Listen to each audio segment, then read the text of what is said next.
பாருங்க, இன்னைக்கு ஒரு வெள்ளி காசுக்கு ஒரு ஆட்டை வாங்கலாம். ஒரு வெள்ளி காசுன்றது ஒரு ஆட்டை வாங்கலாம் அன்னைக்கு. तो उस जमाने में आके एक चांदी के सिक्के से एक ऑटो ले सकते थे। இன்னைக்கு கன்வெர்ட் பண்ணோம்னா ஒரு ஆடு $150.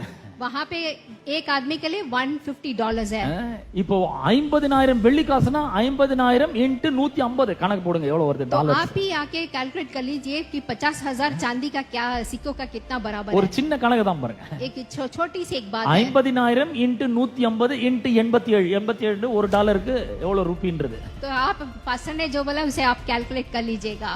அவ்வளவு விலையோர்ந்த புத்தகங்களை கொண்டு வந்து சுட்டெரித்தார்கள். तो उतना महंगा पुस्तक आके उन्होंने जलाया था। ஏனெனில் இருதயங்கள் ஒளியூட்டப்பட்டிருக்கிறது. क्योंकि हृदय में आके इतना सारा पाप से भरा था அந்தகார கிரியைகள் அழித்தொழிக்கப்பட்டிருக்கிறது. और अंधकार से भरा हुआ था एकदम। மனங்கள் மறுரூபமாகி இருக்கிறது. बहुत ही आके वो लोग पाप से भरे हुए வாழ்க்கை थे பெரிய மறுமலர்ச்சிக்குள்ளாக சென்றிருக்கிறது. और उनके जीवन में आके एक बदलाव नहीं था। இனி அந்த மாய வித்தைகள் அங்க இருளின் அதிகாரங்கள் செல்லாதங்க. लेकिन अभी वहाँ पे आके वो जादू करने वाला कुछ भी आके चलने वाला नहीं எதுவும் அங்க है। செல்லாது. वहाँ पे कुछ भी नहीं चलने ஏன்னா वाला है। இயேசுவின் நாமம் உயர்ந்து கொண்டே போகிறது. क्योंकि वहाँ पे यीशु मसीह का नाम बढ़ता जा रहा था। The name of Jesus takes ascendancy.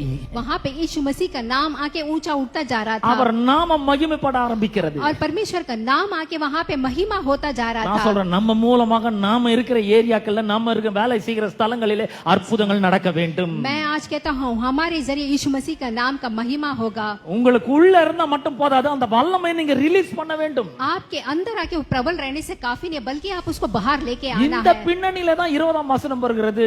இவ்வளவு பலமாய் கர்த்தருடைய வசனம் வளர்ந்து பெருகிற்று, விருத்தி அடைந்து மேற்கொண்டது. तो यहाँ पर वचन कहता है कि ये वचन आकर बढ़कर बड़ा होने लगा।